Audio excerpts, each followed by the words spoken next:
going to keep doing it. And we invite you, especially those of you who are able, we're going to be putting up our schedule. And we invite you to come. Because sometimes we're going to be like in Europe. We want to see y'all in Europe. We go look at Europe when the downtime, go take some pictures or whatever. But then we be about our hour's business on the Shabbat, and the next day helping the people in Europe because they're struggling too, trying to come to the truth.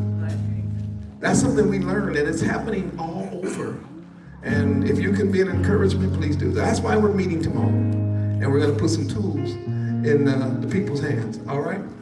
To help you learn Hebrew. All right. Thank you, brothers. Look at that, Matthew chapter 7. Oh, it's incredible. Incredible. Incredible. Matthew chapter 7. Matthew chapter 7. Beginning at verse 1. One of the most misunderstood, let's reach over here, passages in Scripture. And I've been looking at it a long time.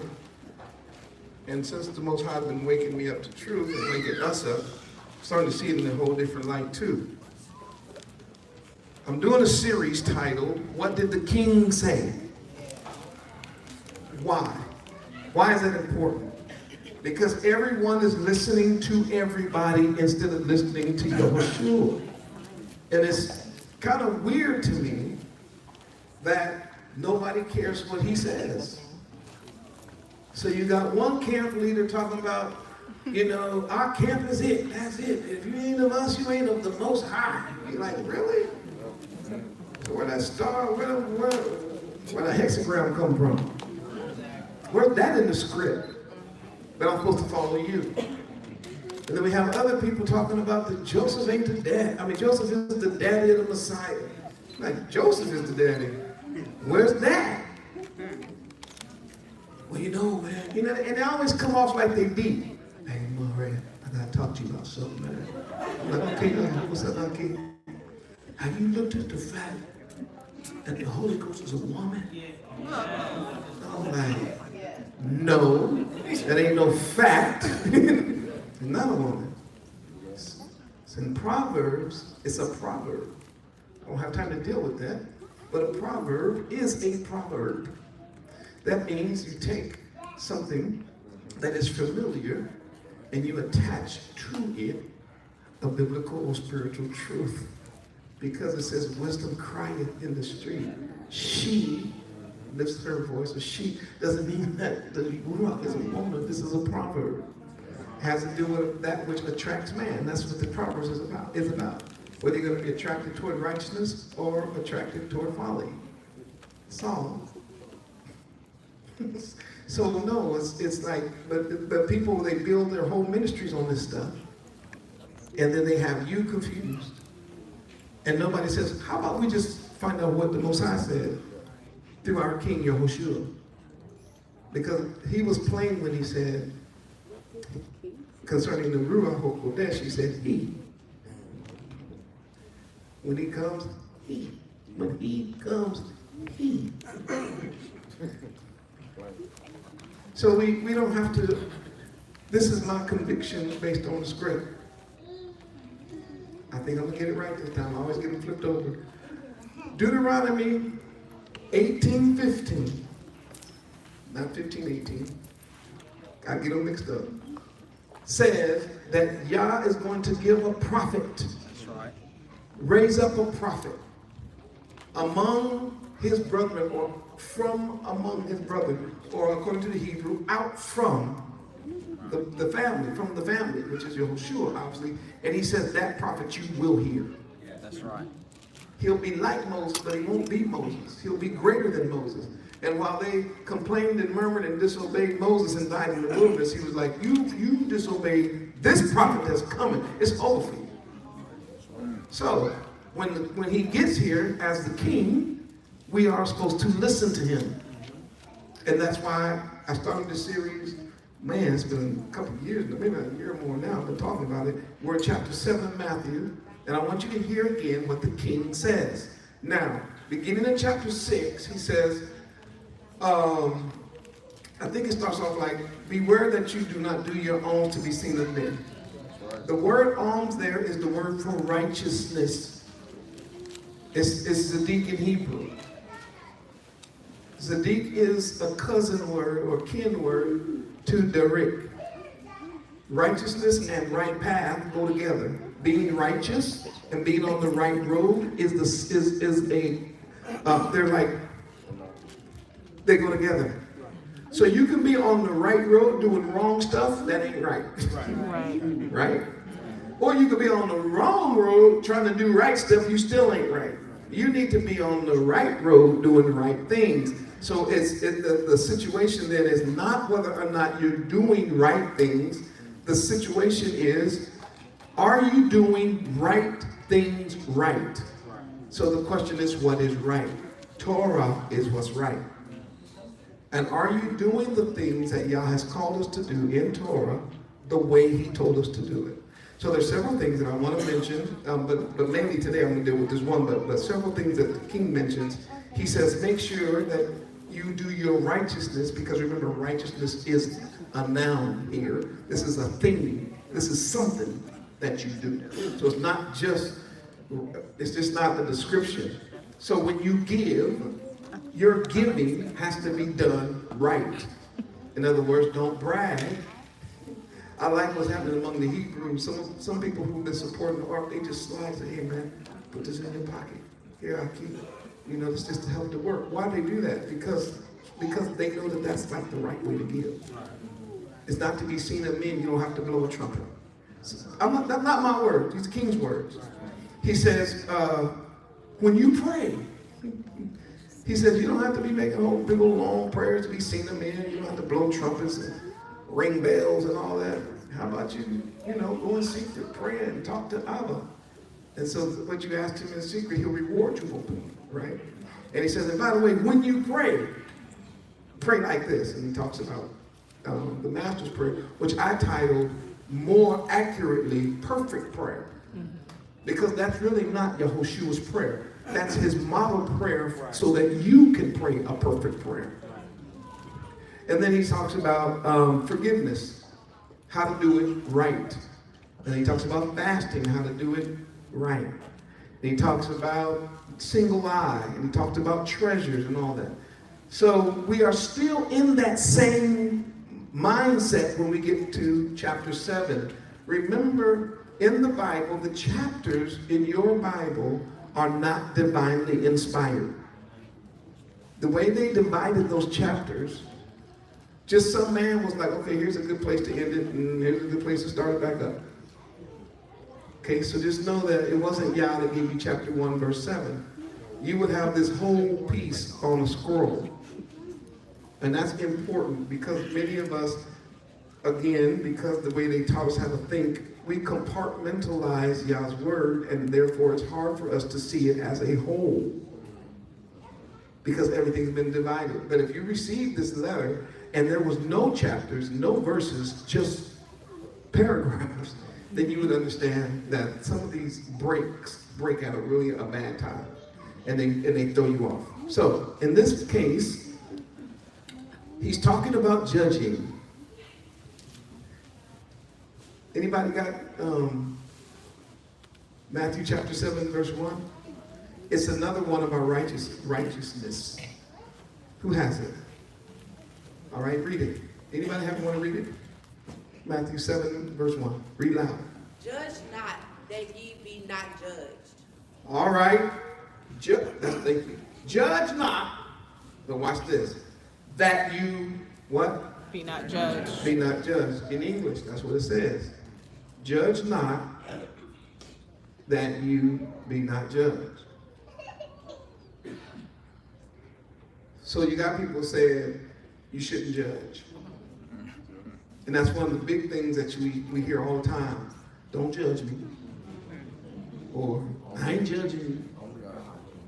And in our mind, it's because we're trying to, in a weird way, satisfy Matthew chapter 7, verse 1.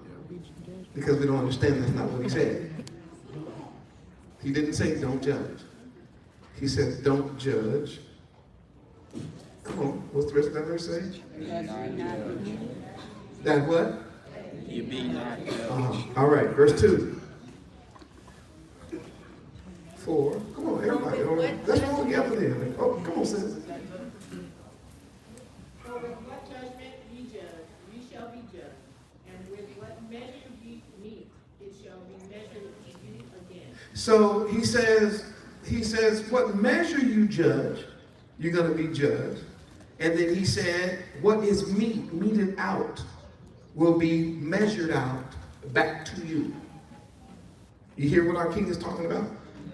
All right, thank you. Somebody else give me that other verse, 3. And why beholdest thou the mote that is in thy brother's eye? And why are you looking at the mote in your brother's eye? Come on. But consider not the beam that is in thine own eye. But not even thinking about or considering the beam that is in your eye. All right, come on, somebody else. Give me that last one. Or how wilt thou say to thy brother, let me pull out the mote out of thine eye, and behold a beam in thy How you gonna tell your brother, let me get the mote out your eye, and behold the beam is in yours? Now watch this next word. What does it say? Hypocrite. Underline that word hypocrite. Because now we're back at chapter 5, if you want to be honest, where he starts talking about the hypocrites. But in chapter 6, verse 1, he says, do not be as the hypocrite. So in chapter 7, we're still dealing with hypocritical behavior. He hasn't changed subjects. The word hypocrite there has a root word in Hebrew, which basically is evil or raw. It means dysfunctional. So his theme here concerning judging others is that you are judging with evil judgment, or watch this, judgment that's dysfunctional.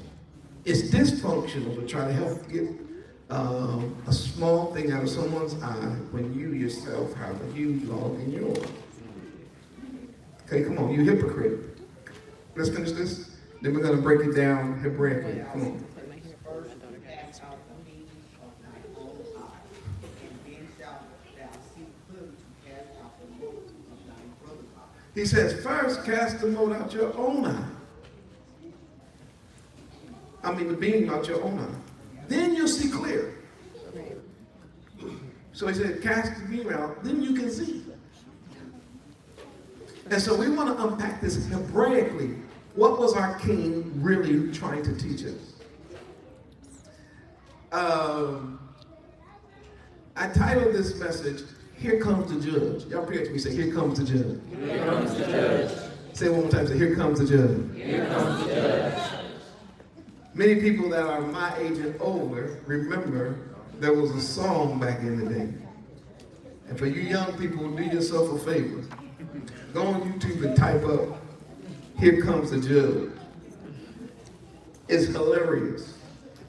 This was really the first rap song. Came out in 1968, way before the 80s, way before Curtis Blow and Rappers Delight. Hebrews was rapping. And the music that this is set to, the beat is funky. It's like a real funky beat. Like, it's funky. And this cat is rapping. And he's obviously black. And the name of the song is Here Comes the Judge. Just check it out. It's satire. Y'all know what satire means? Yes. Anybody know? What is satire? Making fun of it. Huh? Y'all gotta speak up. This ain't So church. you're making a little fun of it. You're making fun of it. It's like a spoof. Yeah, it's when you're making fun of something.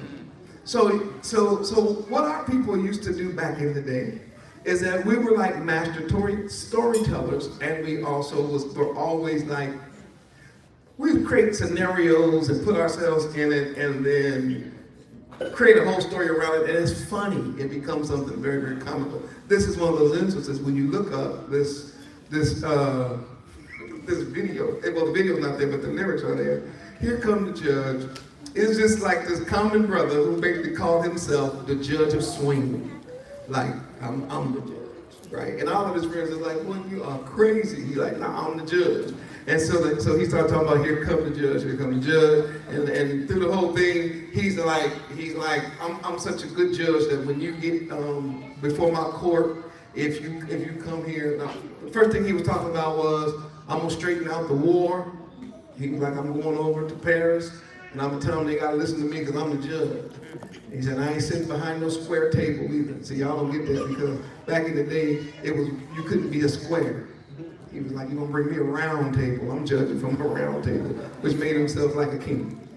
And they was like, man, you ain't nobody. He said, knock, knock. And in the song, he said, who's there? He said, Isa. Isa who? He said, Isa your neighbor. And everybody starts laughing because the guy was like talking to the judge. And he was like, we know who you are.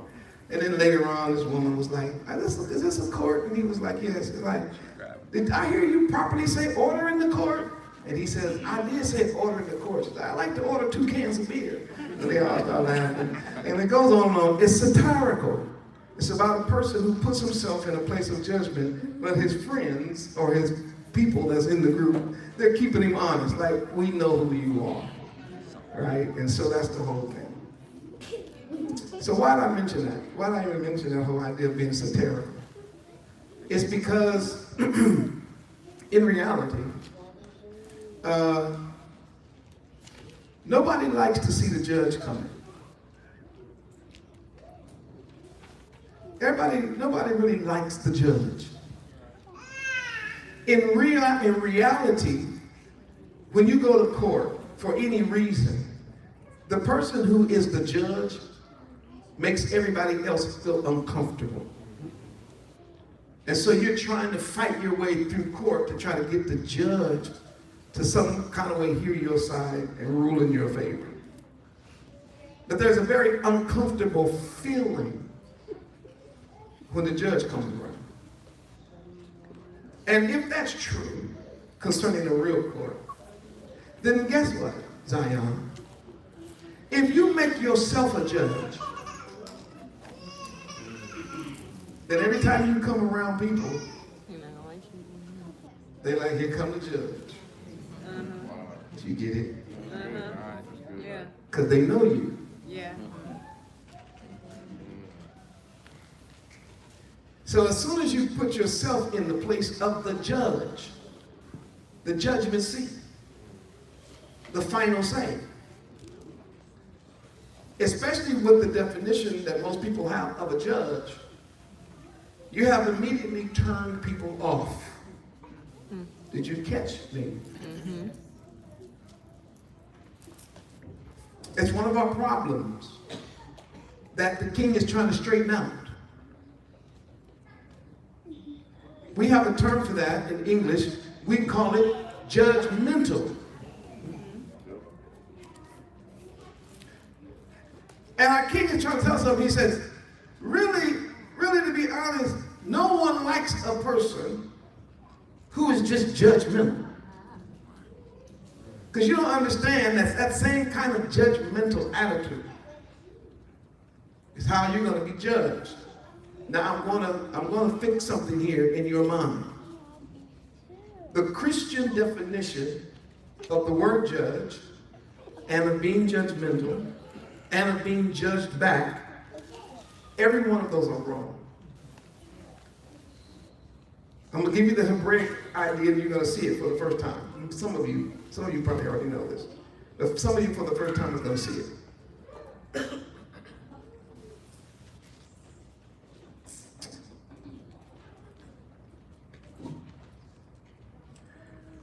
When we look at the English word for judge, in English, it is the ability to make considered decisions. It is the ability to come to a sensible conclusion. That's English. In other words, a judge in English is someone that should have at least common sense. In English, a judge should have discernment. He should be able to perceive right or wrong, and he should be wise. Question is, How do I be any of those things when they're all abstract? Did I lose anybody? That's all abstract. So when you tell me to be sensible, what sensible means to you and what sensible means to me could be two different things. Can you draw sensible? Can you draw discernment? Can you draw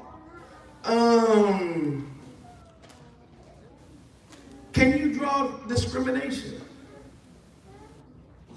See, all those words are abstract. So when we hear the word to judge, we don't have a concrete place to build on.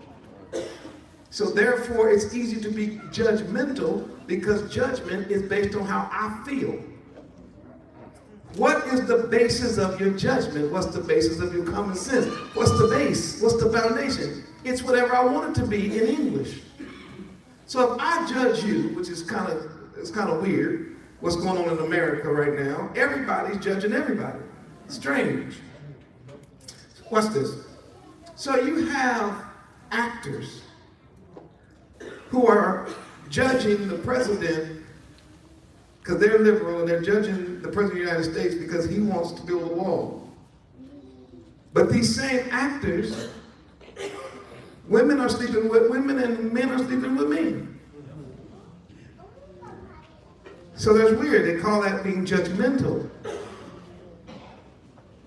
So we live in a time where people say, yeah, but my judgment is based on, you go, what? And they say, well, it's based on common sense. Well, common sense tells me we shouldn't kill our babies if they ain't even been born yet. But in this nation, you can't even get in office if you're not willing to kill a baby. Right. So we know that common sense ain't common. In English, there is no base for judgment. That's why they could judge you, most of you watching me, less than a human, and say it was legal because it passed the courts. That's why they could lynch you, they could put your eyes out. I'm not going to go on and on with that. English does not have a base. It is basically coming to what they call a sensible conclusion. What's sensible? It depends on who's the one being the judge. Number two, the word judgment in English is also the idea of calamity. Have you ever heard a person say, say, woo, like when Houston flooded, was that 2 years ago? And they say, that town is under judgment. So that's what a person comes up with. And I'm not saying it wasn't, but that's just what they say. When people see calamity, they equate calamity with judgment. But again, it depends on how you see it. It depends on who's looking at it. Because who's to say what is a calamity and what is just a random act of nature? How about it just rained? So why does it always have to be because of something?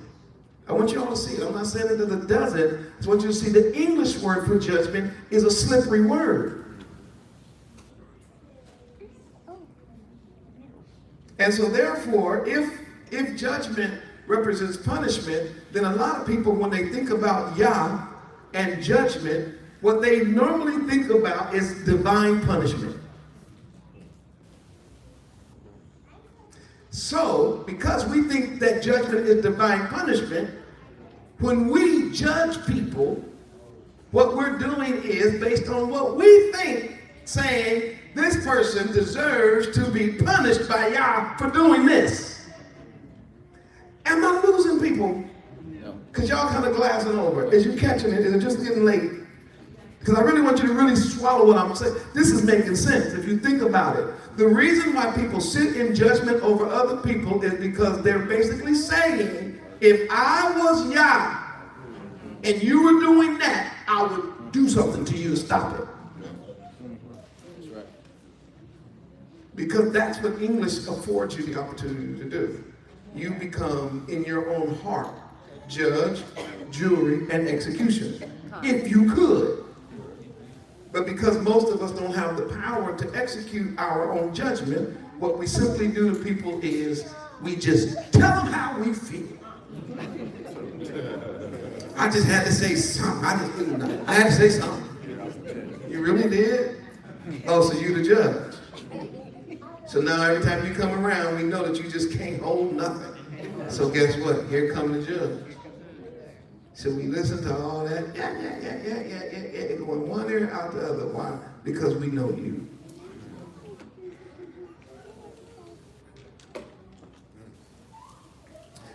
The Greek gets a little bit closer with the word krino. And krino represents to judge, but it's not as abstract as English. At least this particular word is a court word. It's a word that should be used in the court of law. The problem is the word krino, when it's used in the court of law to judge, again, they don't go far enough to say, but what is the standard by which the law or which the court is judging? Do you get it? So in America, we have this in our law system. It's based on what people think is right. So you get a jury, right? And those people, you should. And those people go in a room somewhere and they just talk it over. So what you think? Nah, I think he's guilty. He ought to be, blah, blah, blah. Say this. Then somebody else says, no, I'll listen to the testimony. Nah, I don't really think. So sometimes they come out of court going, it's a hung jury. You see? That's krino. Because krino in Greek has to do with judging based on what a person thinks. But at least they have the responsibility, or at least they have at least it carries the idea of being in a court situation. So in the Greek world, you didn't judge people unless you were willing to take that person to court over it. That's why the Greeks were so wild.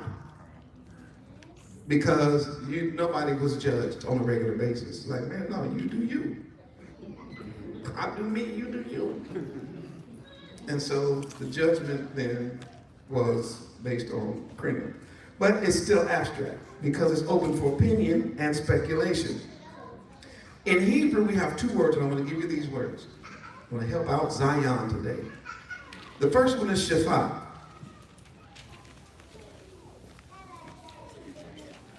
And the second one is Dan.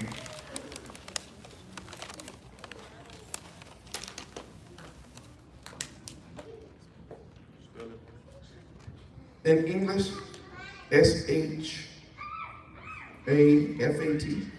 shaphat, or S-A, or S, yeah. Shin, I think it's Shin Pei Ta. And the idea of shaphat means to rule over cases. So it's similar to the Hebrew idea of to rule, but it means to have a rule once there is a case made. One of our problems is we don't want to hear the case. We just want to make a ruling. And when somebody tries to bring you the case, and you have to be careful about this, Zion, because we do it almost subconsciously. We almost go, I don't really want to hear that part. This is how I feel. And you're like, but you don't even know what's going on. So now everybody has an opinion and a judgment about everything, even if they don't know nothing about it. You think you know Prince Harry. You never met him. I'm just saying, you're just looking on the surface and you think I can go on with that. You think you know certain stars because you watch them. You think you know certain athletes. You think you know about their business. You think you know who should be dating who. You think you know who's better going together. You think this, that, because in your brain, you believe you have the right, because of YouTube and Facebook and all those other social medias, to have a say about anything. What do you think? What do you think? And no one wants to hear the case. In Hebrew, there was no such thing as making a judgment without first hearing the case. Can I tell you what the case is? Very simple words. Both sides. I stopped counseling, doing the marriage counseling, all that kind of stuff. I had stopped that. I was like, boy, this is getting real weird. Because you talk to one call, you say, boy, I want to talk to you about my husband.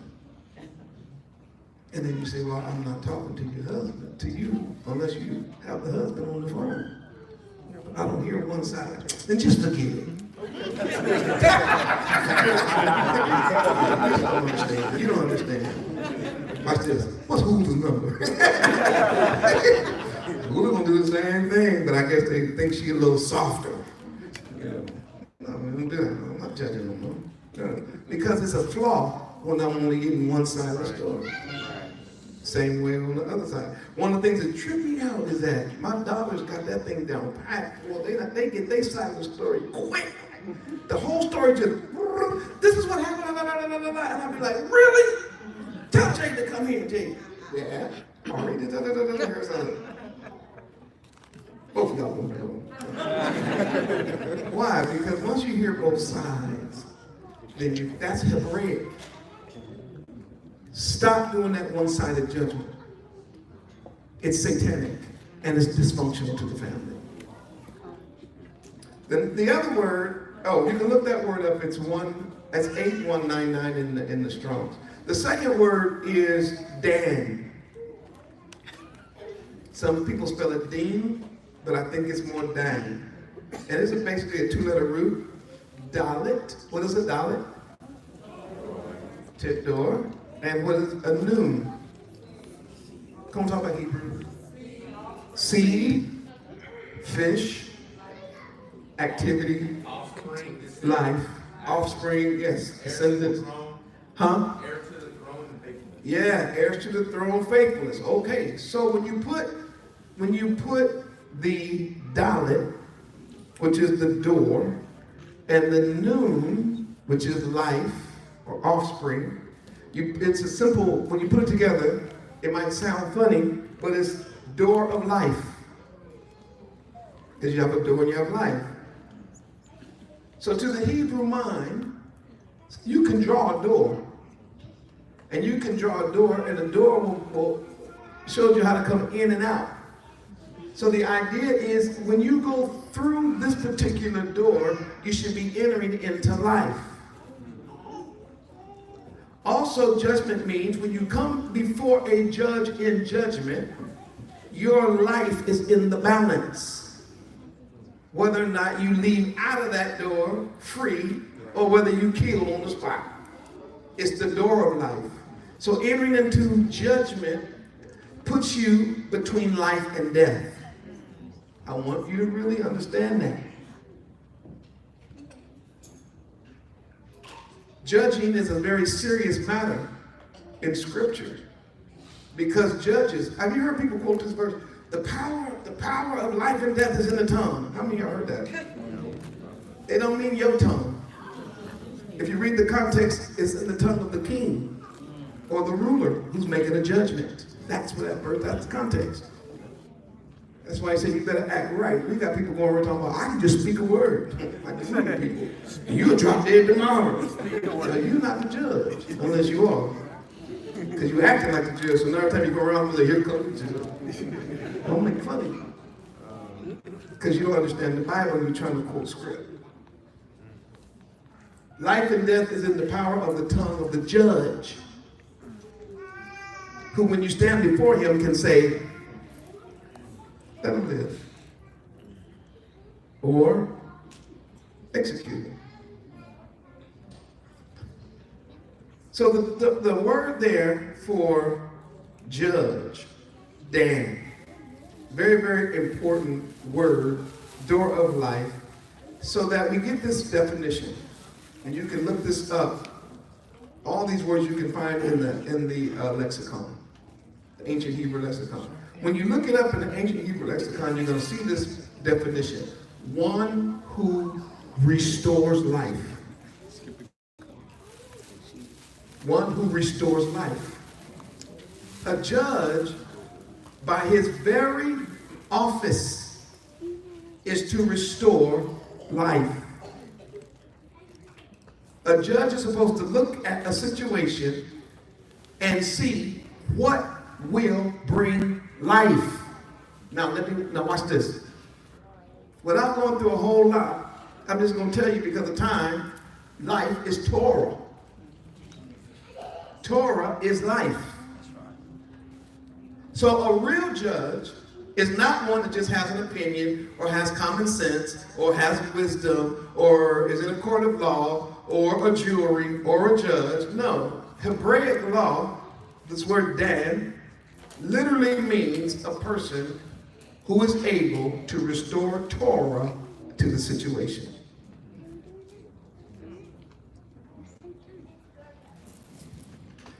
If you are not in the business of restoring Yisrael to Torah, you have no business in the seat of judgment. Right. Because what you're doing now is you're operating in death. Somebody get me Deuteronomy chapter 32. Oh, this is Deuteronomy 32, 36.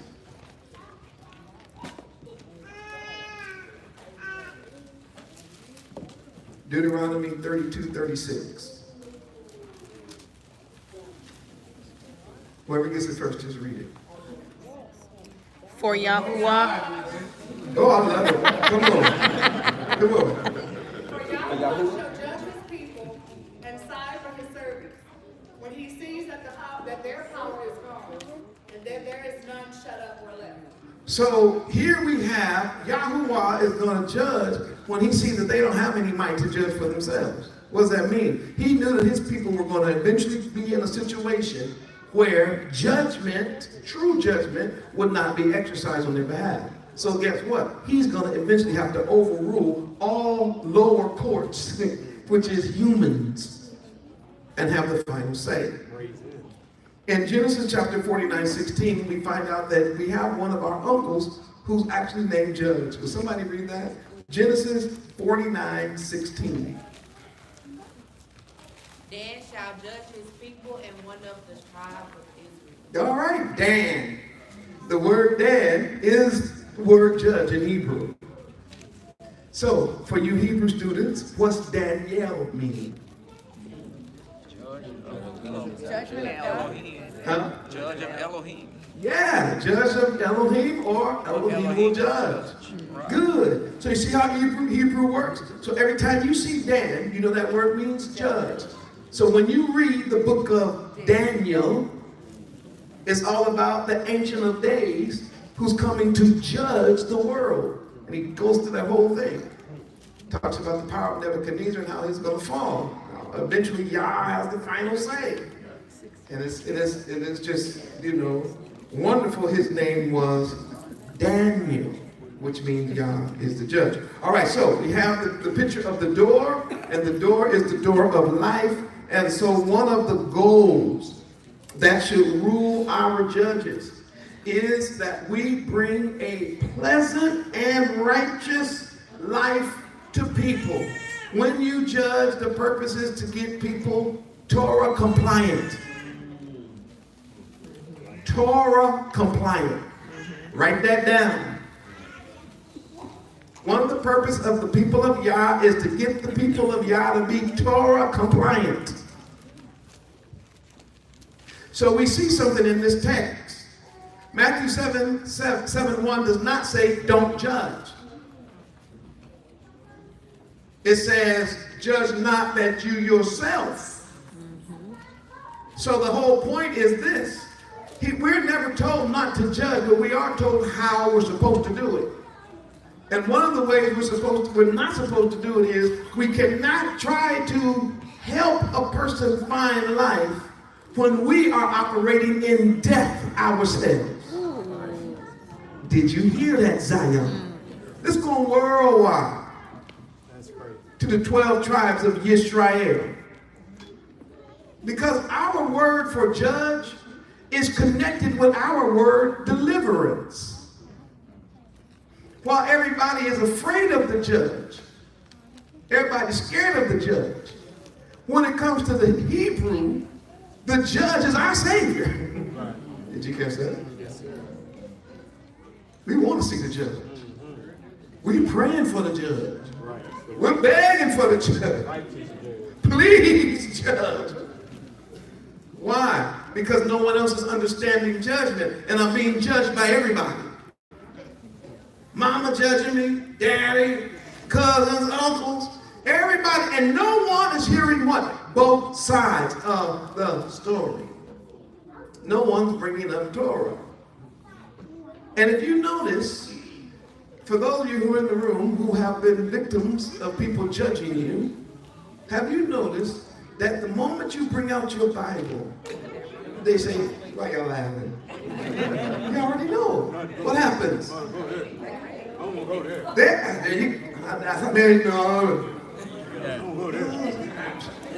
Soon as you bring out, see y'all laughing because you know it's true. Soon as you bring out your Bible, all of a sudden everybody don't want to talk no more. Why? Because in the English mind, judgment is what I think.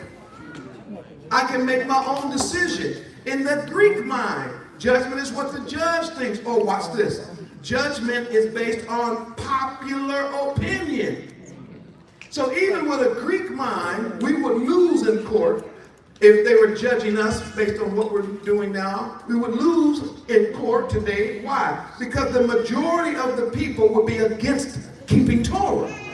So they would vote against us keeping Torah. But that wouldn't make their judgment righteous judgment.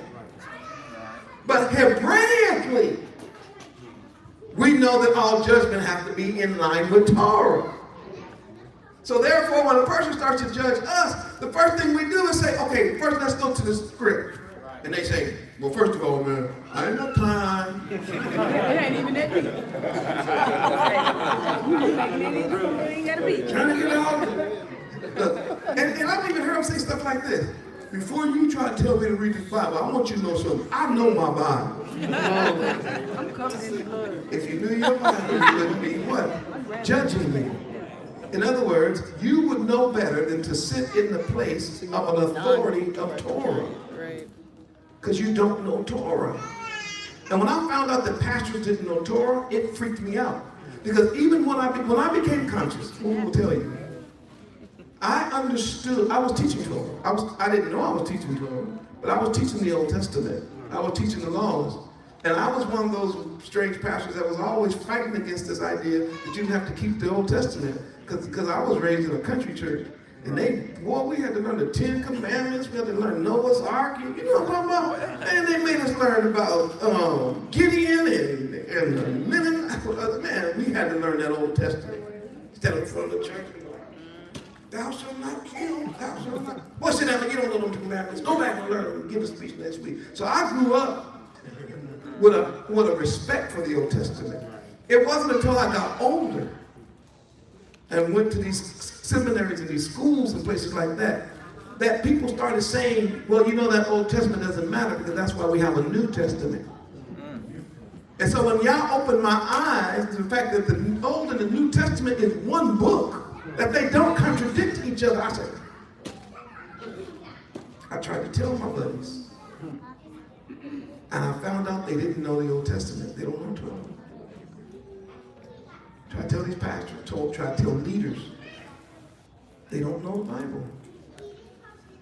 And I mean really don't know it. I'm not trying to put pastors on the spot, but if you're getting paid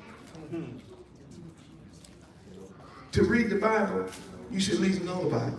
Right. Right. I wouldn't give a pastor a wooden nickel with a hole in it. Why would I pay a person to tell me not to follow Yah? I'm paying you to tell me that I don't have to keep Yah's laws? You see how hypocritical? What are you talking about? Oh, because if you remove Yah from being lawgiver, you can be the lawgiver. Once Yah has been dethroned, you get on the throne. And that's why we have people more committed to the word of their pastor than the word of Yah. So when you take them the word of Yah, They say, I see what you're saying, but my pastor just spoke on that Bible study. He said, no, your pastor ain't spoke on Torah. Yes, he did. No, he didn't. It's impossible. He don't know Torah. If he knew Torah, y'all wouldn't be meeting on Sunday. We can stop right there. That's in the Ten Commandments. Number 4. To have a convocation on the Shabbat. I can count to 7. I know the difference between number 7 and number 1. So no, I don't. That's not righteous judgment. But they didn't care about that because their mindset is the Greek and English, not Hebraic. And therefore, judgment is based on, and nowadays primarily, popular opinion. When I was young, we didn't have pastor and first gentleman. Okay, now. When I was young. But now, because popular opinion is changing, if you got a problem with that, you the one with the problem. Oh, no, I didn't come up with, y'all didn't want me to come out here as more to sit up here and just lie to y'all. No, you want me to tell you the truth, right? Or you wouldn't have showed up. Some of y'all would drove miles and hours to get here. To tell you the truth. The reason why everything is happening the way it is because Greek and English thinking of judgment, 1, I can judge you based on what I feel, and number 2, the popular opinion makes it right. But Hebraically, that has never been the case. Most of the time, even among the Hebrews, when they had an opinion about something, as a group, most of the time they was wrong.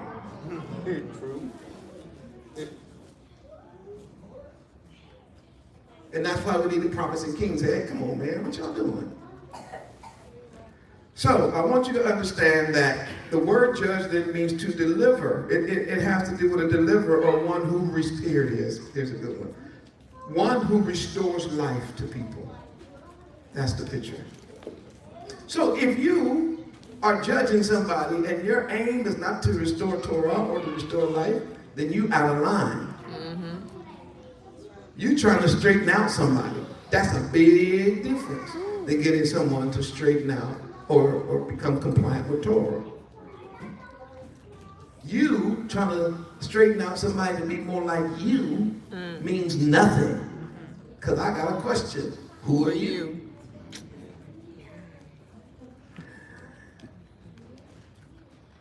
Man, I got to be conscious of the time. But I'm going to give you this anyway. Proverbs chapter 3. And I'm not going to do the whole chapter, but I was. But Proverbs chapter 3 is going to talk about Torah being life. That's what Proverbs 3 is about. The whole chapter is that Yah's word is life. And so we are told to cling to it, to hold on to it, to walk in it. We are told to depend on it and to live in it.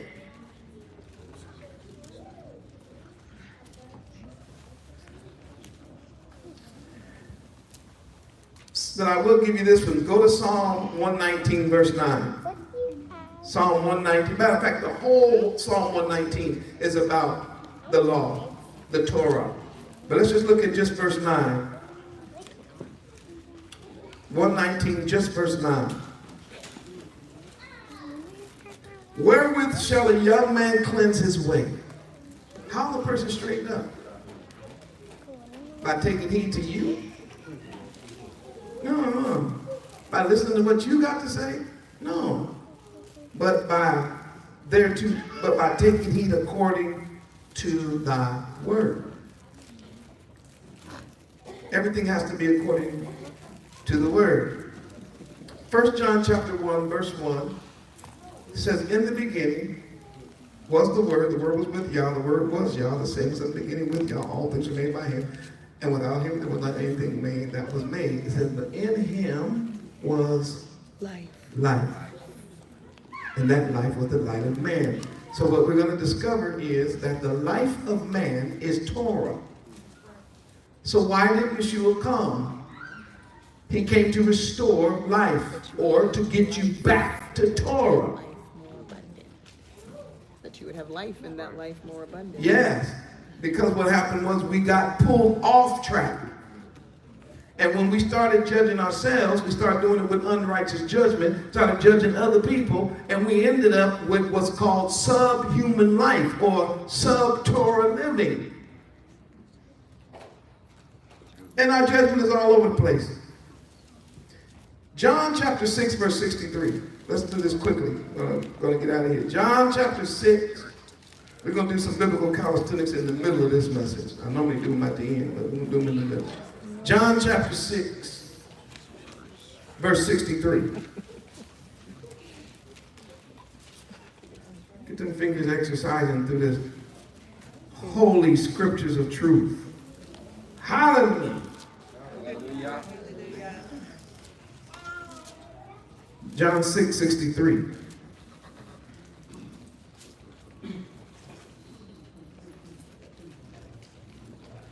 Also in 62. What and if you shall see the Son of Man ascend up where he was before? It is the spirit that quickeneth. The flesh profits nothing. Watch this. The words I speak unto you, they are ruach and they are life. But some of you believe not. The purpose of judging is to restore life. That's why our king is also our judge. Flip over about one page. Go to John chapter 7, verse 19.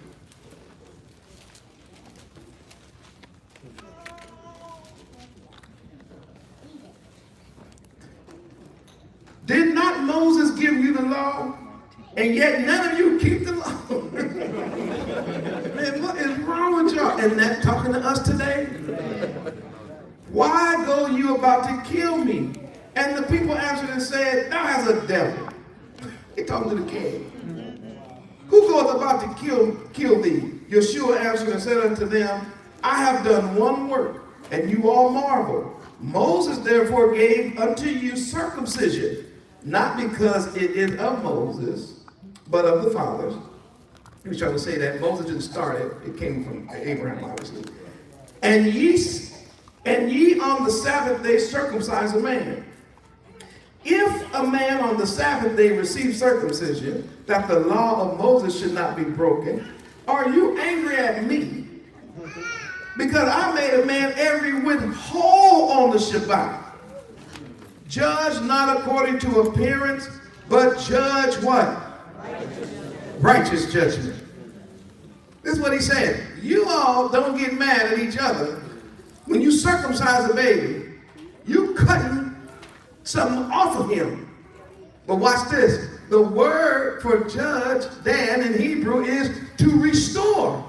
He's saying, but you mad at me for actually doing what the word judge means. I restore a man completely whole, and y'all say I got a devil. Why? Because you got unrighteous judgment. What is the king trying to tell us, Zion? What he's really trying to tell us is not that you're not supposed to judge. He says the problem with your judgment is you're basing it either on you, your thoughts, or people, or popular opinion, or your unrighteousness. In other words, your judgment is hypocritical.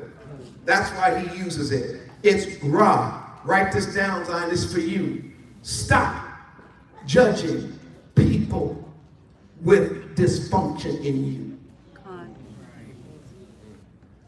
You cannot judge a person based on you. You are dysfunctional.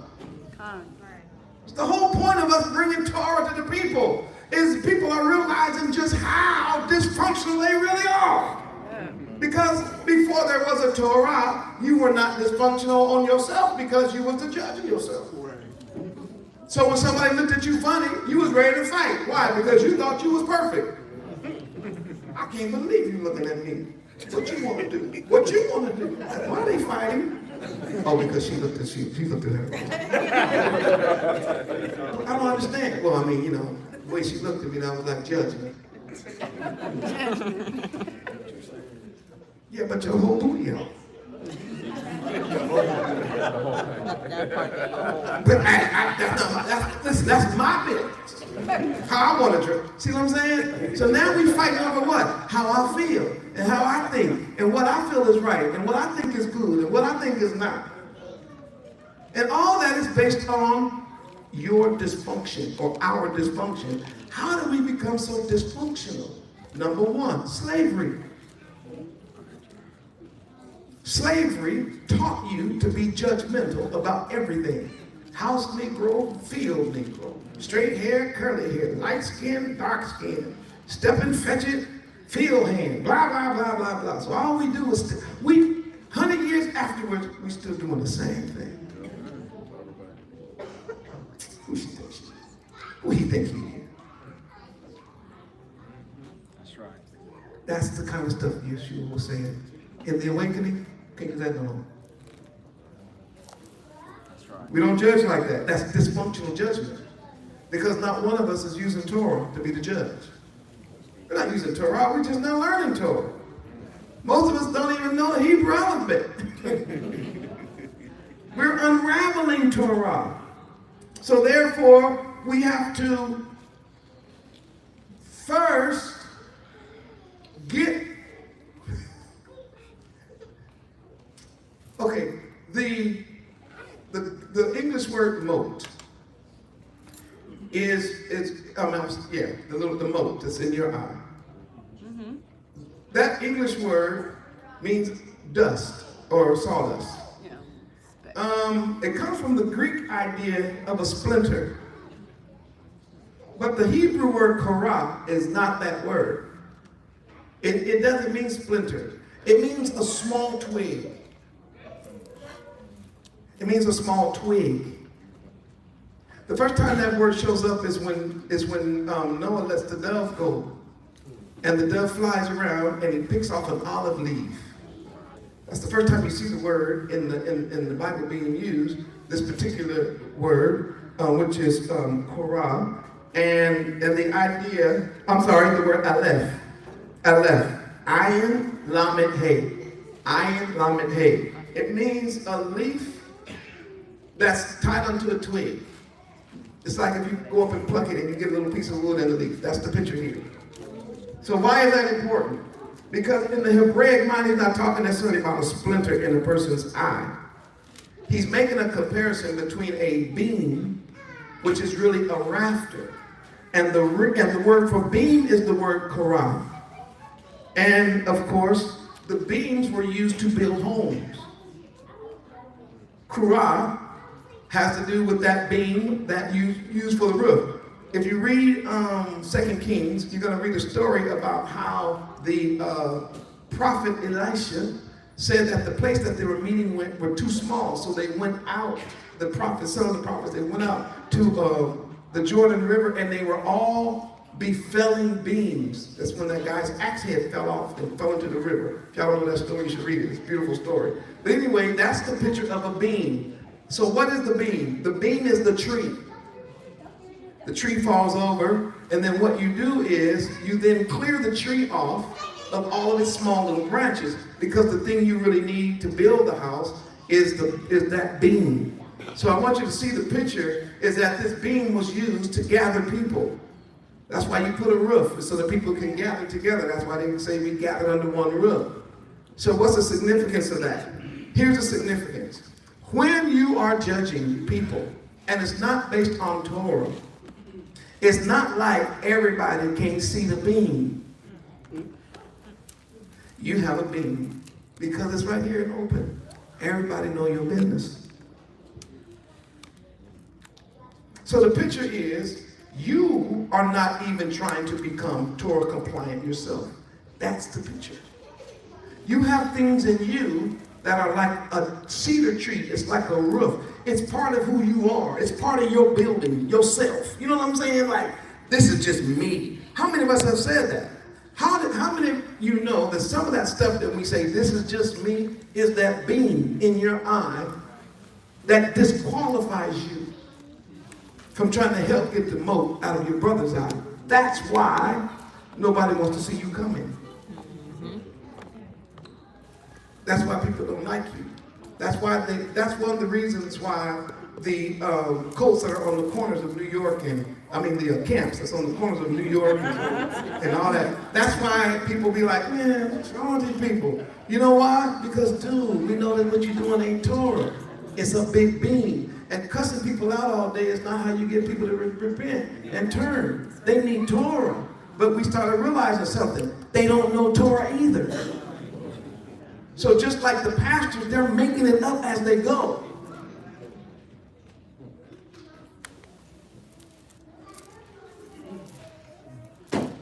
I told Hula I wasn't going to be up here long. I'm going to cut it out short, family. But I really don't want to. Take the beam out your eye. Take it out. That raptor has to come out. Why? Because if you don't, you'll never be used by Yah to restore life to your brother. If the purpose of being a judge is to restore life, then you have to take that beam out so you can see clear. I almost named this, I can see clearly now, the beam is gone.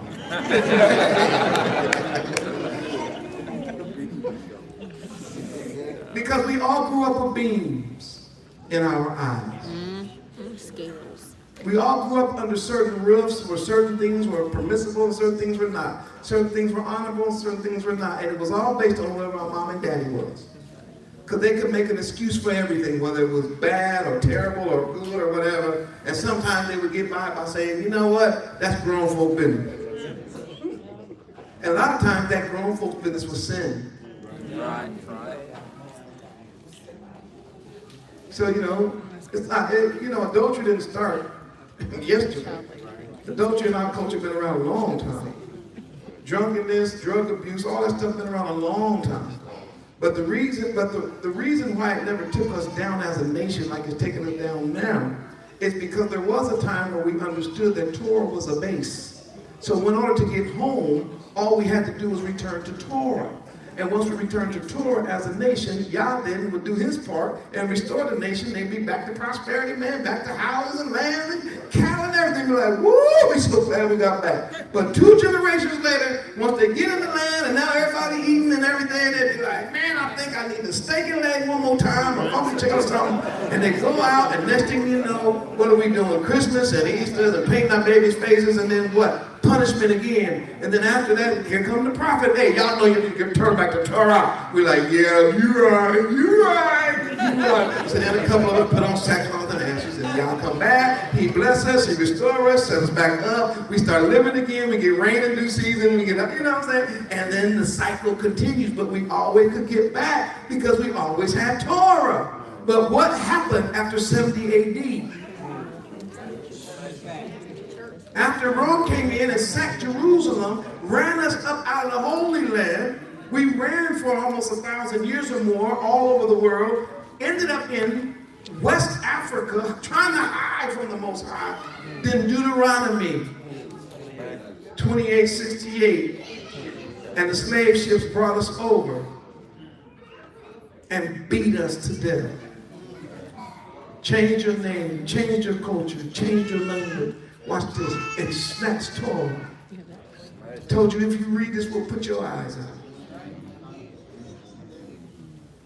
I told you one of the pictures that every time I mention it, it jacks me up and led it to me right now. A grandfather and a grandson hanging from the same tree, crying. The boy was showing his grandpa how to read the Bible. What was it about that Bible and reading the Bible that the slave masters who claimed to be Bible believers, how come they didn't want you in that book? And how come when you finally started reading the book, they started telling you stuff like, you a Christian, you a Gentile? Why did they do that to you? And then recently, how come they've been telling you, don't read the Old Testament? It's done away with. You're not under the law. And then they misquote Paul. I read Paul's honor. Paul's a lawyer. You cannot soundbite Paul. You got to let him get to his conclusion. When he says, so what shall we say then? Is the law then unto me sin? God forbid. Yah forbid. By grace we don't destroy the law. By grace we fulfill it. So what they told you in church and what they told you in this group and that group and all that was to keep you away from one thing. Torah. Why? Torah is life. Once you put life back into the equation, then everyone is now judged, watch this, with righteous judgment. So, righteous judgment to Yah is not killing you. Righteous judgment for you is restoration. Do you get the difference? The whole purpose of him bringing Torah to you is not to kill you, it's to restore you. Right. So therefore, if we are getting Torah to be restored unto him, then we should now be walking in Torah to help restore our brother. That's why Apostle Paul said, Yah has given unto us the ministry, watch this, not of condemnation. He said the ministry of reconciliation. Why? Because what he was doing was taking Torah to the tribes. Looking down your nose at somebody and judging somebody. Because see, that whole picture of judgment, again, based on your sliding scale of judgment, had nothing to do with the book. The book judges only based on what's in that book. I don't care how you feel about somebody or something that they're doing. This is the final say. He says, if you can get that big, if you get that big old beam of self-righteousness out of your eye, he says, you can now see clear. Then you can help. That's the point. Nobody wants the twig or the leaf or whatever that fell into the guy's eye. Can you imagine taking something out of somebody's eye rough or abrasive? If the purpose is to help clear the vision, why would you go at it in such a way that's going to blind them further? This is my last point, and I hope you all have learned something. I need y'all to hear that last line, though. Because I'm going to clear up something that the church doesn't lie to y'all about. That's why I keep studying this book. Not just the church. Everybody lied to you about this.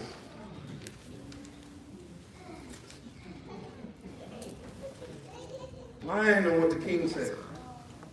You know the Bible said don't judge. He didn't say don't judge. He said don't judge with a beam. Because you can't help your brother that way. He says you're a hypocrite. Cast out the beam of your own eye, then thou shalt see clearly to cast out the beam of your brother's eye. Why? The very word means restoration. Now, I want you to see this in verse 1 and I'm done.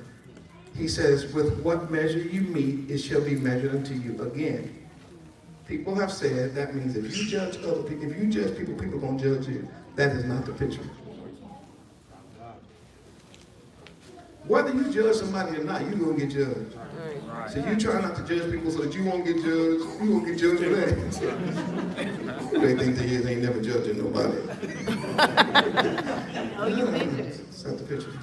That's a lie they told you. Because they always want you to focus on one another and each other.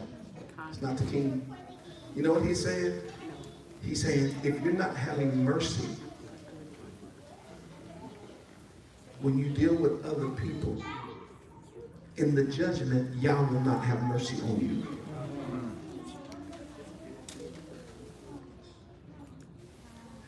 If you're not trying to restore life when it comes to your brother, Yah will not try to restore life to you.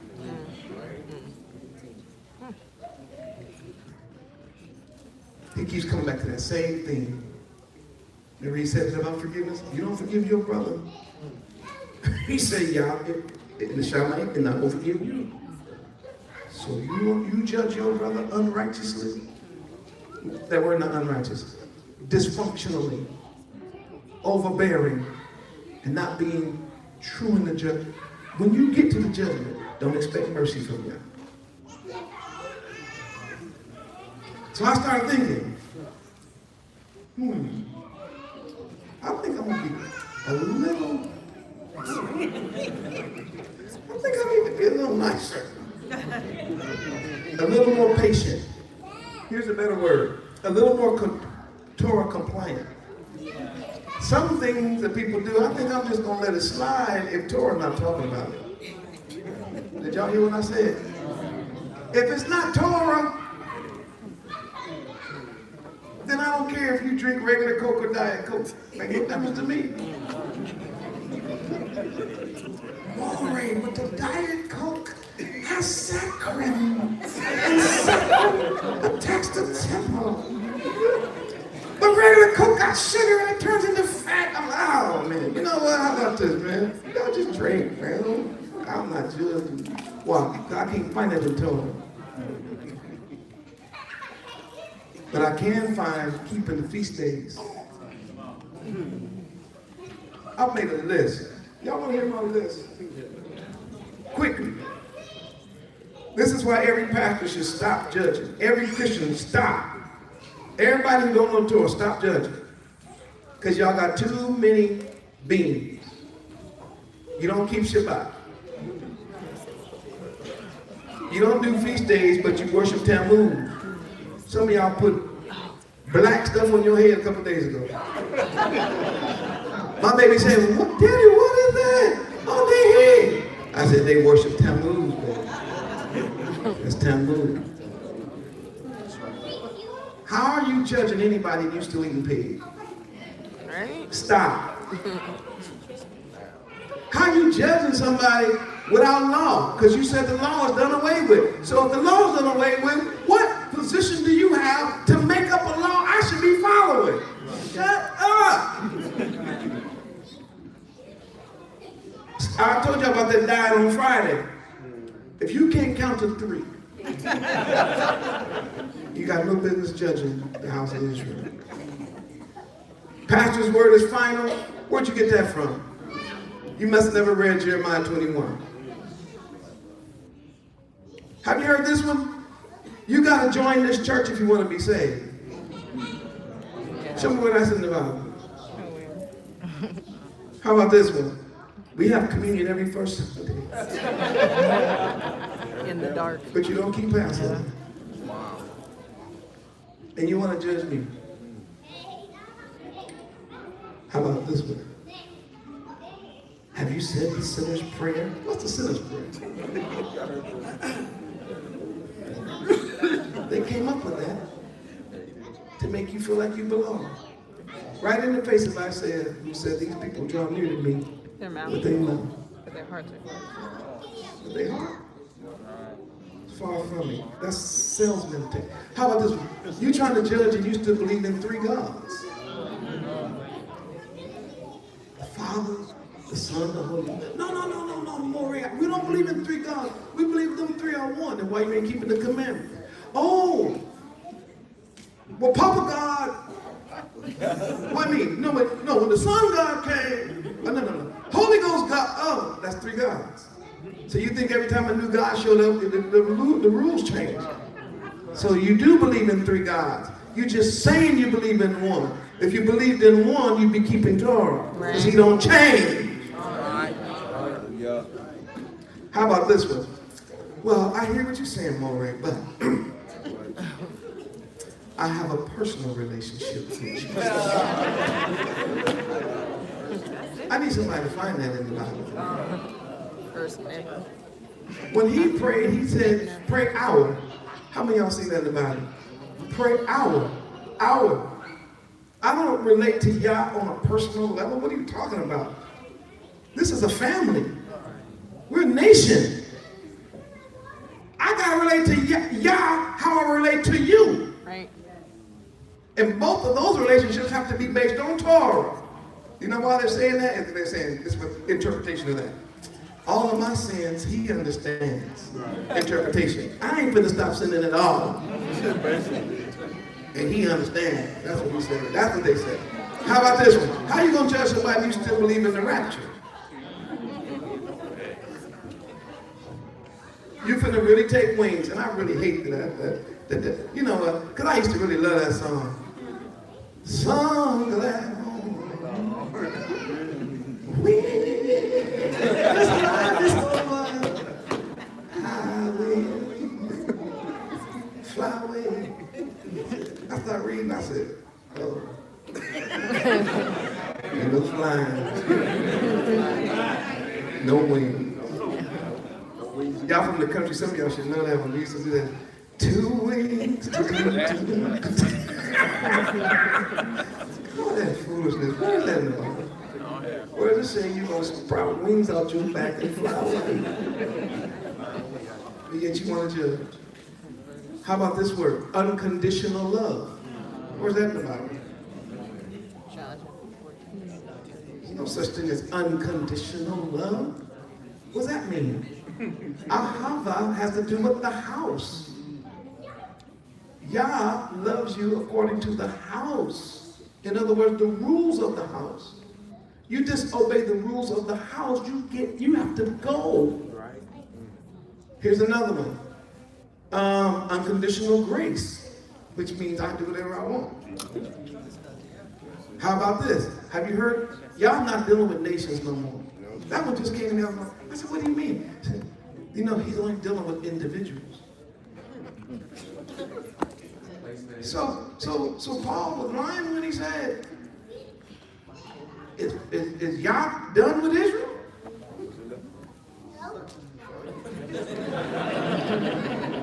I mean, I'm just saying, there's a book in here called Hebrews. Right. I read the Revelation. Oh, by the way, they told you not to read the Revelation.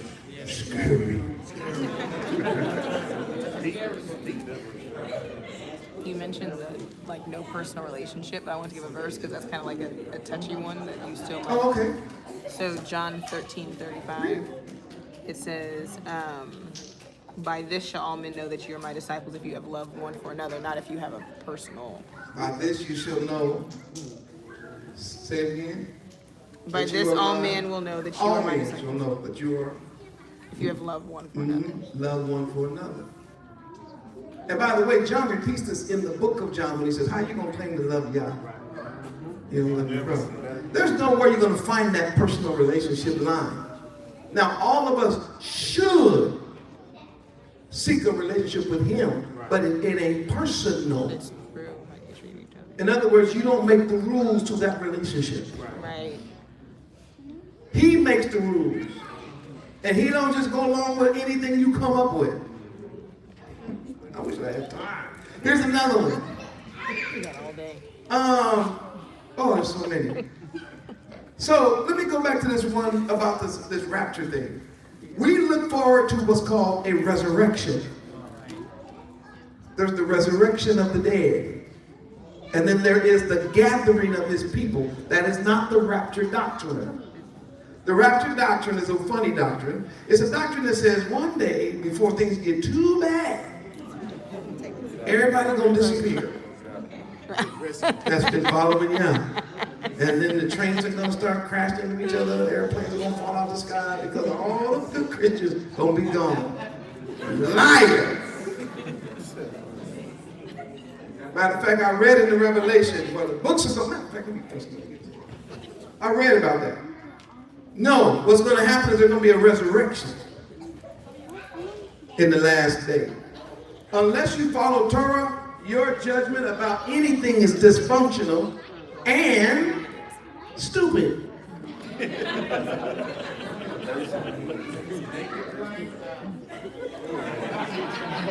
I'm just trying to be honest because I fly all over the world, right? And I could imagine, because I fly model airplanes at home, back at home. I like flying little model planes that, have engines and all that. And, I'm on these big planes flying all over the world. I can just imagine myself judging the pilot in the big plane because I fly models. Right. Hey, Cap.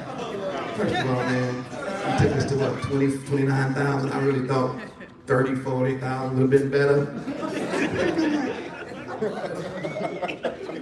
Who is he? You ain't heard about me? Well, let me tell you, in my neighborhood, Avenue 12, we got low, you know, they just like the big ones, right? They be like security. The devil gonna get more off this plane because he's gonna get everybody killed if I even listen to him. Why? Because I don't know nothing about flying big planes. People who don't know Torah have no business judging anyone because you can't fly a big plane. Stop that. That's what the king is telling us today. Why? Because we got a judge, and he's coming. That's why I named this, Here Come the Judge. Because the truth is, we have a real judge. That's right. Yeah. Judgment Day is coming, and the judge is coming on Judgment Day. Watch this, to do the judging. He's the one on that day that's going to do all the separating. Good from the bad, right from wrong, sheep from goats, left from right.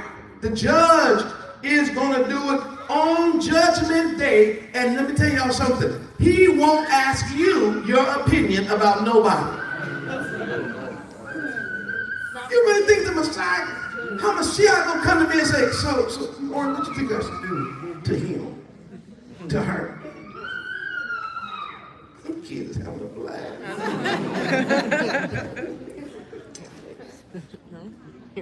Psalm 72 and 2. Quickly, we got to go through these because it's over. Psalm 72 and 2. I want to show you this as we go out because I'm trying to show you something about this judge. Because the king is telling us something about judgment and why, yes, we need to help our brethren see Torah. That's his point. Yes, help them see Torah, but don't judge dysfunctionally. In other words, don't judge people outside of Torah. And then have nerve to be mean. 72 and 2, somebody have it? Psalm 71, one verse. Let him rule your people You shall with judge your people with righteousness and your poor with judgment. He will do what? Judge your people with righteousness. God's going to do it. And for all of us who've never had a voice, don't worry about it. The final say will be his. As a people disenfranchised, we can't make excuses forever because now Yah has given us back Torah. So now we're supposed to walk in it. Y'all understand that? But there was a time, and there is still instances to where when we try to help people see things, we get unrighteous judgment coming back to us. Don't worry about that. When the king comes back, he's going to settle the issue. Go to Revelation chapter 20. I'm not scared of that book. I love that book. You can't read the Revelation unless you got a degree. Who said that?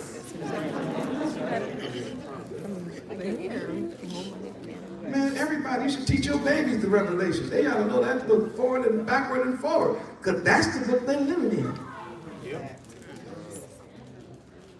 Did you give me that Revelation chapter 20? What we're going to see here is something very powerful. It goes with my earlier message. And that is, we're going to see judgments in contrast. So, somebody give me 20 verse 1. And I saw an angel come down from heaven. Okay, stand up because the whole room got to hear you. There you go, Aki. And I saw an angel come down from heaven, having the key of the bottomless pit and a great chain in his hand. Come on. And he laid hold on the dragon, that old serpent, which is the devil, and Satan, and bound him 1,000 years, and cast him into the bottomless pit, and shut him up, and set a seal upon him, that he should deceive the nations no more, till the 1,000 years should be fulfilled. And after that, he must be loosed a little season. Come on. And I saw thrones, and they sat upon them. Pause. He said, the devil's coming back out after 1,000 years for a small season. And he said, and I saw thrones. And they that sat up on them. Watch this. Come on. And judgment was given unto them. And the people that were in power when Satan was ruling was handed judgment. Come on. And I saw the souls of them that were beheaded for the witness of Yahusha. Wait. And they decided to kill That's what they did with the judgment. Ain't that deep? Do you understand that this world will always judge you wrong? But keep reading that verse. Watch this. And for the word of Yahuwah, and which had not worshipped the beast, neither his image.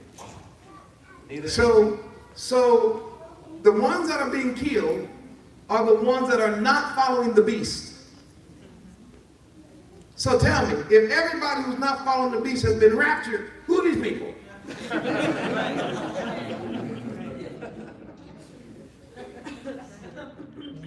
Take your time and read the Bible, y'all. I read it every day, all day. So I'm trying to figure this thing out. If you just read it and stop having people tell you what to say, just read it. It's going to make sense of itself. Come on. And neither had received his mark upon their foreheads or in their hands. Come on. And they lived and reigned with Hamashiach. Wait a minute. But that group that was killed for the cause, they lived. Isn't that what that says? Yep. You mean the ones that was killed lived? The ones that were beheaded lived. The ones that were judged, found guilty, led to the guillotine, heads cut off, lived. The ones that said, I'm not taking this mark, I'm not following the beast, I'm not going to break the commandments of Yah. You mean to tell me they lived? The ones that everybody said, yay, they're gone. We can eat as many pigs as we want. We ain't got to hear them talking about no feast days, no Passover. They're all dead now. You're trying to tell me they lived. It sounds like to me there was judgment, but then there was overrule. There's like, there was judgment, but then there was a judge who judged the judges. Come on. And reigned with Hamashiach 1,000. But they reigned with him. Come on. But the rest of the dead lived not again until 1,000 years were finished. But the rest of the dead, they didn't live again until 1,000 years was over. Come on. This is the first resurrection. Come on. Blessed and holy is he that has part in the first resurrection. You want to be a part of that first resurrection. Come on. On such, the second death has no power. Because the second death does not have any power over those who are in the first resurrection. Come on. But they shall be priests of Yahuwah and of Mashiach. The ones that were killed, mistreated, talked about us, they reign. Can you believe that? The remnant. Come on. And shall reign with him 1,000 years. And when 1,000 years are expired, Satan shall be loosed out of his prison, and shall go out to deceive the nations which are in the four quarters of the earth, Gog and Magog, to gather them together to battle. The number of whom is as the sand of the sea. Come on. And they went up on the breadth of the earth and compassed the camp of the Koalition about, and the beloved city, and fire came down from Yah out of heaven. Whoa, so the whole world said, let's kill Hamashiach. And fire came out of heaven and killed everybody. They lost. The world loses. We win. And you know, I'll be reading the Revelation. I've done this like 100 times, I know, maybe more. When you read the Revelation, it's just a huge build-up, like, and this is doing this, and this is fighting this, and this is growing, and this is happening, and this is right, and this is pouring, and this trumpet is blowing, and this vial is coming out, and these angels are doing that. And you're like, whoa, I can't wait to see how this thing gonna end, because it's building up. Woo, this story is building up. Then you get to 20, you're like, let me see this fight. And it said, and the fire came down from heaven, and I killed everybody. Just quick, boom. That's how it ends. No long details of the fight. Just fire comes from, read it. Come on, read it again. And the beloved came down from, and fire came down from Yah out of heaven and devoured them. That's how they died. Read. And the devil that deceived them was cast into the lake of fire. And the devil that was deceiving everybody in all that false judgment, he had his behind thrown in the lake of fire. Stop telling people the devil's in hell. He ain't in hell yet, but he going. And he don't rule hell. Yah rules hell. That's why it's his punishment. It's his garbage disposal. Come on. And brimstone, and where the beast and the false prophet are. False prophets, y'all going to. All you false preachers and teachers who not teaching Torah. Get it straight. This book ain't lying. Come on. And shall be tormented day and night. And they're going to be tormented what? Day and night. Oh no, when you're dead, you're done. Day and night. Day And night. Is he reading the script? I only have my Bible up here. He reading that. I didn't sneak over your house, grab your Bible, put that in there last night and then so you can read it today, right? Right. Come on. Forever and ever. Forever and ever. Come on. And I saw a great white throne. I saw a throne. And Come on. And him that sat on it. And woo, one. We just read Psalm 72. Him that sat on it. Come on. From whose face the earth and the heavens fled away. When he sat on the throne, woo, heaven and earth, everything like, woo, y'all go to me. Come on. And there was found no place for them. Come on. And I saw the dead. Small, And I saw the dead. Come on. small and great. Small to great. Slave to master. Worker to president. Papa to king. It didn't matter. Everybody came before our king. Yahushua HaMashiach. Read it. Stand before Yahuwah. And the Sepharim were open. And The another books were open. What books? Ain't nobody told me about no books. You mean there's books? There's books. Why? Because he's getting ready to judge. Y'all stay with me this long, you might as well hear the conclusion. King is getting ready to judge. He's not judging like English on what people say. He's not judging based on popular opinion. Watch this. He's not judging with a Greek mind that says, I'm going to pass this over to a jury, or we're going to find out, what people think about this. No. When he sits on the judgment, he opens the first book, Torah. and another Sephir was open. And another book was open, your life. Come on. Which is the Sephir of life and death. Which is the what? Sephir of life and death. Which is the book of life and death. Come on. And the dead were judged out of those things. Wait, and the dead was judged out of those things. If you think you're going to stand before the king and your life is not going to be laid out next to Torah, you're the one crazy. These Christian churches telling you, when you get there, all that's going to be wiped away. Where you find it? He's taking out time to show you the books. He's telling you exactly, not what your pastor said, not what some seminary person said. The king is telling you exactly how it's going down. Everybody, great and small, white, black, brown, four corners of the earth, king, queens, it don't matter. They all coming for the king. He gonna open Torah on one book, your life record on the other. Come on. And the dead were judged out of those things. The dead was judged. Y'all get up here. All the dead gonna be with you. Come up here. They all gonna rise, starting with you. Come on, stand right here for me. Here's your life, and here's Torah. Come on. Which were written in the Sepharim according to their works. And you're getting judged according to your works. Did you hear that in the Bible? But they keep telling you ain't going to be judged according to your works. The king is telling you you're going to be judged according to your works. Who do you believe? Come on. And the sea gave up the dead. Ooh, the sea. When I was a preacher, I used to holler on this part. But watch this. You fall in the sea, right?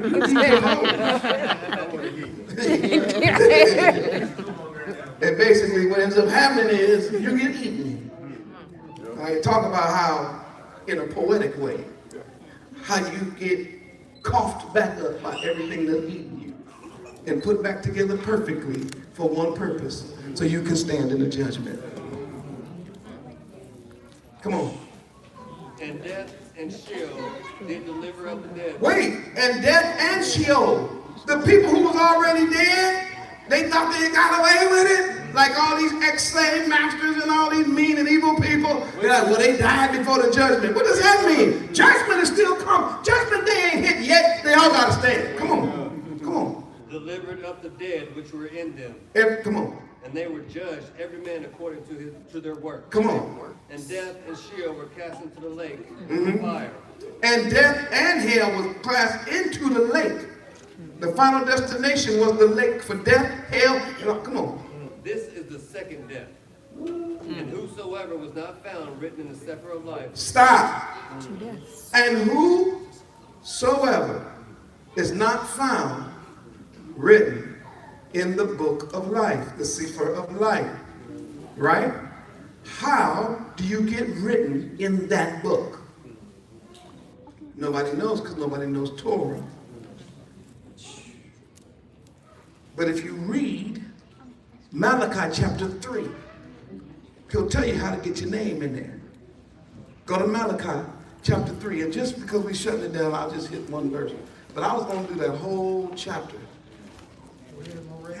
I'm going to regret it if I don't. Y'all got to hang in there with me. Please, I know it's late. But you got to hang in here with this, because if I don't, it's going to mess up the whole video. Go to chapter 3. Go to chapter 3 of Malachi. I want you to hear this, because this is what nobody's telling you. I have to tell you the whole chapter because nobody's reading the whole chapter. Everybody just want to talk about will a man rob God. So come on, let's look at chapter 3, verse 1, and let's read it. I need some, we'll get a new reader. Behold, Come on. I send my messenger, and he will prepare the way before me. That's John the Baptist. That's going to be preparing the way for Hamashiach. Come on. And Yahuwah, whom you seek, will suddenly come to his temple. Woo! That's the appearance of Yahushua. Come on. Even the messenger of the covenant, in whom you delight. Come on. Behold, he is coming, says Yahuwah of hosts. But who can endure the day of his coming? Who is going to be able to stand in that day? And who can stand when he appears? Who's going to be able to face him face to face? Come on. For he is like a refiner's fire. That is judgment. A refiner's fire meaning y'all all going to be judged. Come on. And like launderer's soap. He will sit as a refiner and purifier of silver. Judge. He will purify the sons of Levi and purge them as gold and silver, that they may offer to Yahuwah an offering in righteousness. Come on. Then the offering of Yehuda and Jerusalem will be pleasant to Yahuwah. He said that's the only time that the offering is going to be right. It's going to be pleasant. It's going to be beautiful. It's when Hamashiach sets it up, calls us to repentance, returns us to Torah. Come on. As in the days of old and in former years. See? And I will come near you for judgment. I will be a swift witness against sorcerers, against adulterers, against perjurers. Y'all didn't know this was in Malachi. They only told you, well, a man robbed God. There's a whole lot more in there than just that. He said, I'm coming as a swift judge. And he's listing the people. By the way, this is the same exact list you're going to find at the end of the book of Revelation when he said that these people ended up in the lake of fire. Same list. John wasn't making up nothing. He was using Torah to give us the revelation. Come on. Against perjurers, against those who exploit wage earnings, and widows and orphans, and against those who turn away an alien, because they do not fear me, says Yahuwah of hosts. For I am Yahuwah. I do not change. I don't change. I don't change from the Old Testament to the New Testament to right now. I don't change. Do you see the background for the line, I don't change? Because some people think that in the end, all those people that he listed are going to be accepted. Because the world is now accepting them. He's like, I'm telling y'all, I don't change. Now you can believe your preacher or your teacher, or you can believe the very mouth of Yah. I'm going with the Bible. Amen. Come on. Keep reading. Therefore, you are not consumed, O sons of Yaakov. Yet from the days of your fathers you have gone away from my ordinances, and have not kept them. Return to me, and I will return to you, says Yahuwah of hosts. But you said, in what way shall we return? Will a man rob Yah? Yet you have robbed me. But you say, in what way have we robbed you? In tithes and offerings? You are cursed with a curse, for you have robbed me, even this whole nation. Bring all the tithes into the storehouse, that there may be food in my house, and try me now in this, says Yahuwah of hosts. If I will not open for you the windows of heaven, and pour out for you such blessing, that there will not be room enough to receive it, and I will rebuke the devourer for your sakes, so that he will not destroy the fruit of your ground, nor shall the vine fail to bear fruit for you in the field, says Yahuwah of hosts. And all nations will call you blessed, for you will be a delightful land, says Yahuwah of hosts. Your words have been harsh against me. He said, y'all been talking so bad about me. Come on. Says Yahuwah.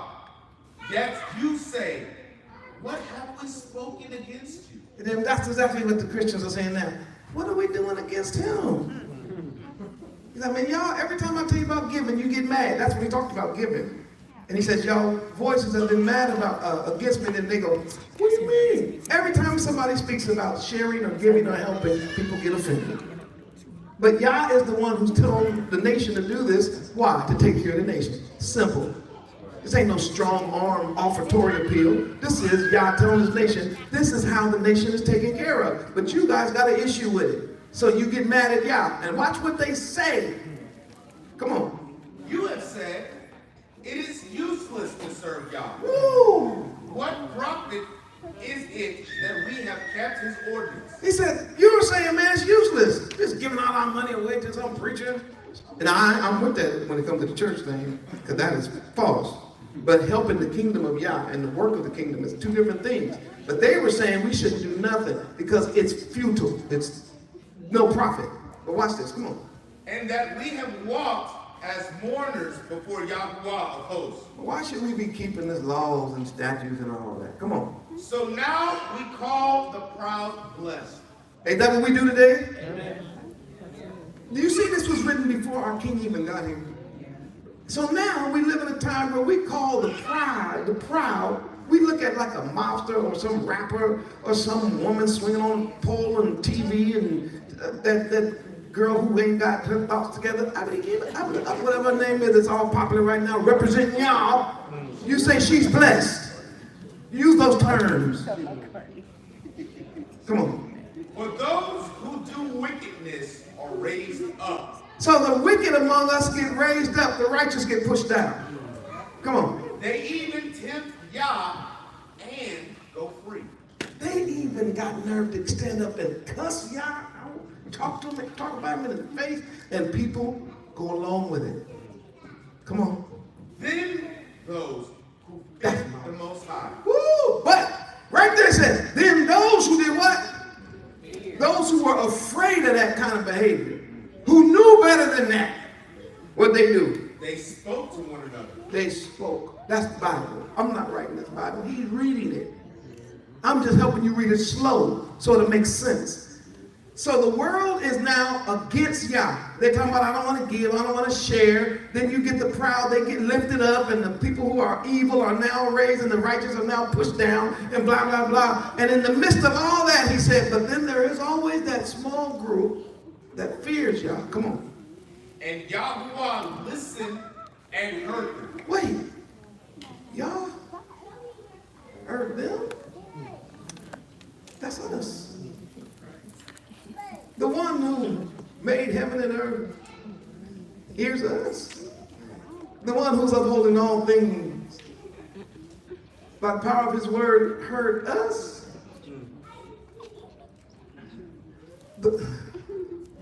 You talking about the one who says, I am he heard us. He's listening to us. He's controlling the four seasons, but he's Listening to us, he's regulating the air we breathe, making sure that the oxygen and the carbon dioxide and the hydrogen stay balanced. So, too much hydrogen, one match and we all blow up. One less oxygen and we all suffocate. And he's listening to us. Are you talking about the one who has power over the sea while it's raging to draw a line in the sand and say you can come this far and no further? He's listening to us. The one who says that the kings of the world are in the palm of my hand, I can raise up one and put down another at will. He's listening to us.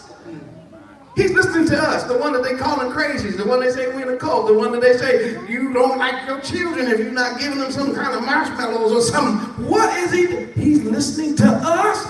Are you serious? Why? Because every now and then we would decide to get together and talk. Read. Then those who feared the Most High spoke to one another. Spoke to each other. That's why we had to get out from behind the camera.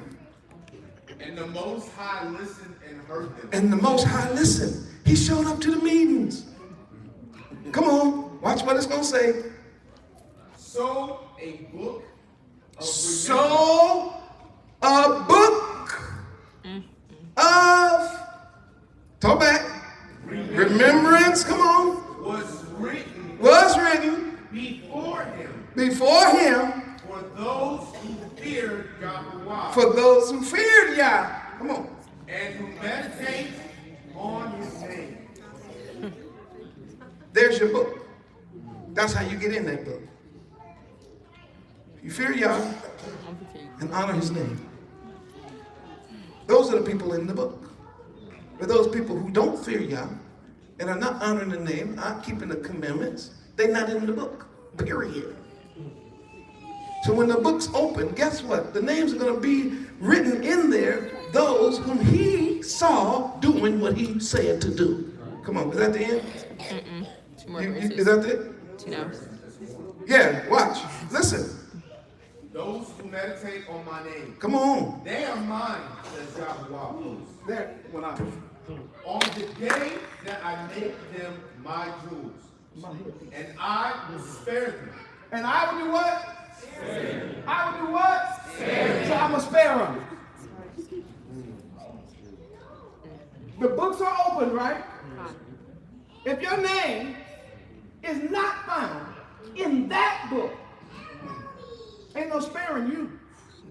But if your name is found in that book, spare. Not my words. That's not what they're teaching you in Christianity, in Buddhism, in Islam. That's not what they're teaching you. They're not teaching you what Yah is saying.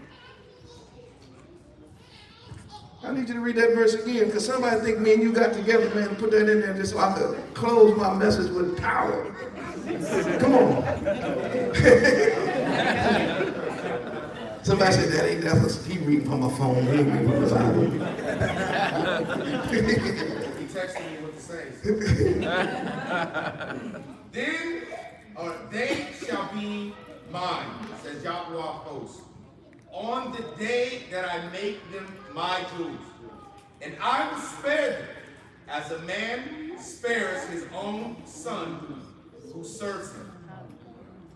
Then you shall again discern between the righteous and the wicked, between one who serves Yahweh and one who does not serve him.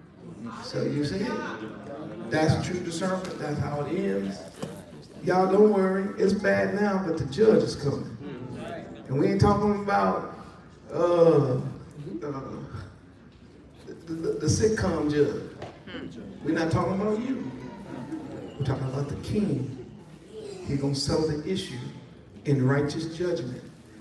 And if your name is not written in that book, I don't care what your pastor say, your mama say, your cousin say, or anybody else, you will go to hell. But those whose names are written, he's going to spare them as the father spares his own children. Get your name in that book by keeping the law, statutes, and commandments, and gathering together and speaking as often as you can, one with another. While everybody else is talking about the law is done away with, you just keep on keeping it. While everybody's talking about food don't matter, you keep with the dietary law. While everybody talking about the Old Testament done away with, you just keep studying and studying and studying and praying and walking out this truth. Why? Because it don't matter how they judge you. The only thing that matters is how Yah judges us. I hope something that was said today was encouraging to you. And I pray that you never look at Matthew chapter 7, verses 1.